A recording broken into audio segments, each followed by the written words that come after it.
Forget the NSA. Maybe you should be worrying more about eBay. Well, not quite, but lots of private companies are more than a little interested in the same stuff the NSA is, including your stuff, where you shop, where you dine, what you make, all of that. And they can buy that without paying a whole lot for that. Actually, they can get it on the cheap. To Didi Banky and Rick Unger and Elisabeth Meinecke on just how much your privacy is worth. Didi, what do you make of all this? I'm insulted. What, they don't want my information for any more than 50 cents? I mean, gosh, at least $1.50, right? But who's selling it, as I went? Yeah, You know what I mean? It's like it's up for grabs. Well, did you look at the Didi's, site? that's hot stuff. What? What was that, Rick? I said, especially yours. That's hot stuff. I agree. Well, anyway. We'll just leave it at that, but we have a family show here. But continue your fine thought. But you look at the site, and you're able to pull up all these lists, these big lists, and I think that's why you would get these annoying emails for products that we don't want. And it's almost like you have the don't call list. You know, attorney generals and states have put a don't call list. I think that should be something like this in the digital world, in the internet world, if at all possible. Rick, what do you make of what this portends? Or, I mean, everything they say is for sale, but I guess this makes it kind of obvious, right? Well, you know what fascinates me, Neil? Everybody's kind of all at Twitter about what happened with the government, the NSA. Good reason, I get it. But, nobody talks about what we're talking about right now. These private corporations have as much data as the government's collecting, and nobody seems to care. I don't know, you may disagree with me, but I think I feel safer with the government having it than with Facebook having it. Well, I get doubly insulted when I see the government hitting up the private companies to get it, but that's a separate issue. Elisabeth, here's what I want to know. How bad is this when it's just out there for the highest bidder and not actually necessarily bidding a lot? Yeah, I know. Well, I mean, I personally think it's troubling, and especially some of the medical profiles that they're able to put together.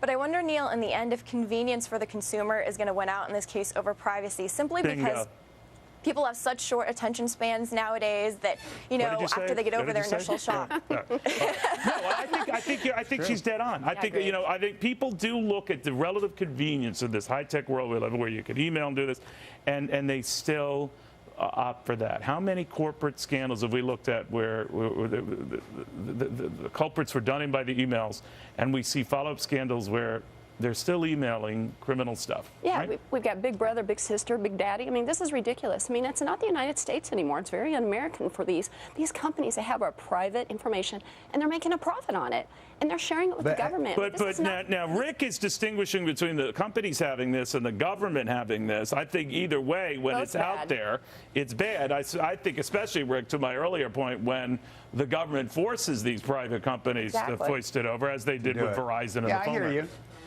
I hear you, but I think Elisabeth's got it exactly right. Nobody cares. I have to tell you, I've been bothered about this for years. I think they do. I think, now you're right. I think this is a fleeting, and attention spans being what they are. But I think when they size up the magnitude of what's going on, it troubles them. First of all, you wouldn't see it in terms of the government, based on the polls that might change, and you sure haven't seen it all these years in the private sector where this has been going on. Maybe the price is coming down, and that may bother everybody. Well, you're right about that. But this has been going on since the advent of the internet. Yeah, but that's bad, though, because we didn't know about it. It was a secret society. It's a secret world. Sure, we knew about it. Well, Joe Lieberman was here. He was, now, of course, he sat on the Homeland Security Committee. He was the chairman of the committee. He was privy to things we weren't. But he said he knew about that, and those in power knew that the breadth and nature of this. But I will ask Elisabeth you this, and this segment with you on this notion. Will it change? If you're of the opinion that this is fleeting and our fixation and fury over this is fleeting, then it's only going to get worse, right? And so we're just a moment away from the next scandal, the next, deluge of data from folks' credit accounts or records, that this will just become commonplace. I mean, it takes so long to get anything done in Washington as far as, some kind of regulation goes on companies using this information, that I think it will be hard for them to get anything done without sustained pressure. I do think businesses need to be careful, though, because if consumers do end up getting riled up about this, and they're not happy with how businesses obtain information about them, they could stop patronizing those businesses. But if they all do it, right, then... Yeah, I think people are getting riled up about it. We have a lot of people that are very upset about what's going on with NSA, and then this on top of it. Have you signed off of Facebook? Well, Are you off of Google? I got to tell you, I probably should. Now, are you a big Facebooker, Rick? But you haven't. Is Rick a big Facebooker? I'm on Facebook, no, but sure. that's not what it is. It should be fixed. Well, I'm going to defriend Rick. If that's is that the term?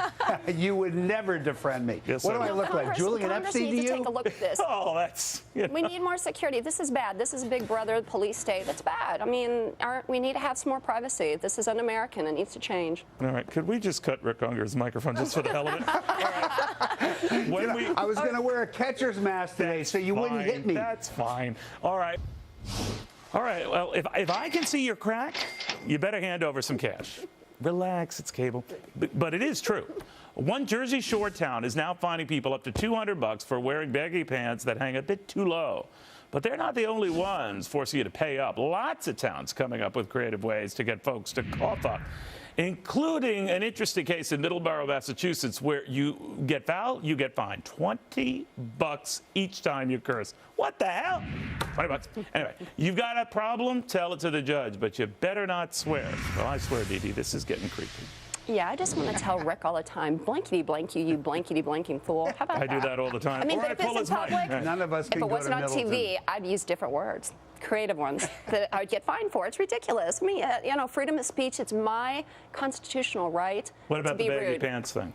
Well, you know, okay, why don't we have a scale at the sign, the town sign, and if you get on the scale and you weigh too much, you can't get in. I mean, where does it end? But that would rule out there- 2/3 of America. Well, exactly. I don't want to do that. So where do you stop? All right. No, it's against well, it's Rick, what do ridiculous. you think of that, though? I mean, are we? I know towns are hard up for cash, but boy, they're getting kind of goofy here. And I'm a big fan of cracking down on the baggy pants thing and all, but I don't know if I'd start assigning financial penalties to it. Well, look, I mean, look, I know if you, Dee Dee, and I went to Middleton, we'd end up like Seinfeld's last episode. We'd all be in a jail cell if they're going to do that for swearing. For what? But Swearing, yes, of course. You have to be, Speak for you your got to damn be a little self. careful on this. Right. You have to be a little careful. I know that one of the things that there's been some legislation, local legislation, is the leaf blower thing. Now, I lived in Santa Monica for many years out in California, and we had a leaf blower prohibition where you could get in big trouble if your gardener was using it. Why? Because of the sound pollution. But that's so I don't know if you different get than to being equate How did you remove leaves then? Well, I don't know if it is different because is there's totally sound different. pollution from How the did leaf you blower. remove leaves if they were not allowing leaf blowers? Rakes. Rakes. You okay. had to rake them. Well, You I had to remember rake those them. days. So- They had rakes. Yes. But here's my question. Okay. Is it okay to bar that kind of sound pollution, but to allow sound pollution via swearing? Well, you know what I Oh, think this is all gosh, about? However offensive these various acts are on a personal level, I think they're all about money. And Elizabeth, they want money, and they've got to find ways to do it. I think it's the equivalent of airlines with the fees for where you sit and the blanket and the sun. And they're just nickel and diming every which way. Just like I was telling Dee Dee in the break here, that a lot of towns, you could tell it's getting crunch time in a town when they start ticketing everybody and his uncle. I mean, that's all this is. It's a dash for cash. Well, I mean, I think it is interesting to look at the money angle, but also looking at it from the other side. You know, that New Jersey example, they actually had people writing in saying, we're not going to vacation here anymore because the clothing is so indecent. So it was actually kind of a consumer-driven change. I personally want to know, By the where way, are if these you've ever parents gone, who are and I'm in letting New these Jersey, kids... and if you ever go to the boardwalk and the thing you find most offensive is the clothing, Baggies. we don't want I want to know where these All right, we parents don't want are. you. I think the parents But can do go more ahead. policing before these kids leave their house. If these kids are walking out with baggy pants, I think the parents should take care of that a little bit more before People these should be kids able walk to out do of what the they house. want to, though. I mean, there shouldn't be the fashion police. If you want to dress badly and you don't want to look at it, turn away. Just don't look You're at of that it. conservative good thing mindset. they're The not shooting government shouldn't be Jersey Shore telling me anymore. to do anything, right? That's right. The government But should we not do be charging telling me or me fining what me renting. shorts, what I'm wearing, the boots I'm wearing, the hair I'm wearing. You know, give me a break. Get out of my life. I mean, we can't even dress the way that we want to. Where does it stop? All right. Now, So is there- it's I'm not gonna interesting that fight Rick you on this, Unger, you're right. our resident liberal here, is perfectly fine with all this Big Brotherism. Something No, that I maybe didn't you were say that. recoiling at during the Bush years. But explain your blatant hypocrisy, if you will. Such my blatant hypocrisy. Somebody cut Neil's mic. Look, I mean, this is a hard one for me to defend, I'll be honest with you, only because I don't think they should be fining people for wearing baggies. I mean, if they had done that earlier, we never would have had Jersey Shore, and our entire culture But wouldn't you would have come agree to that nothing. we should just find the tan mom for living?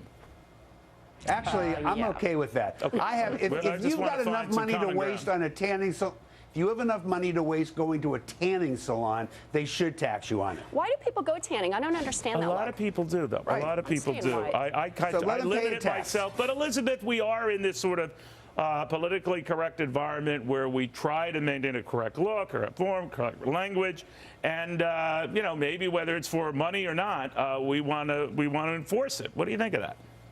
Yeah, I mean, I think it's risky when you allow the government to start regulating, you know, like the minutia of your dress code. But to a certain extent, I mean, there is precedence for local government enforcing public decency standards. I mean, you can't walk around nude in a lot of places. So I think I found out the hard way, but go ahead. But nude is very different from shorts. Neil, my mom said she knew you were going to make a joke about that. Don't even go. But you know, if not you're a pretty hot, I mean, if picture. people are hot and they're nude, no one's going to complain. Admit it. It's Well, true. I had a Bill Clinton answer to that. Could you explain what the meaning of nude is? All right, so you're saying, Rick, we just got to be careful. We don't overdo it, which is essentially where we're all at on this, right? Honestly, you've so fried my brains with your last comment. I don't know what I was saying. I can't get it out of my head. You walking on. around. It's no one's business. Wear whatever you want to. I got you thinking, and I think I got you all excited. But that'll do it here. No one's mic was removed, but that's coming tomorrow. Bye-bye.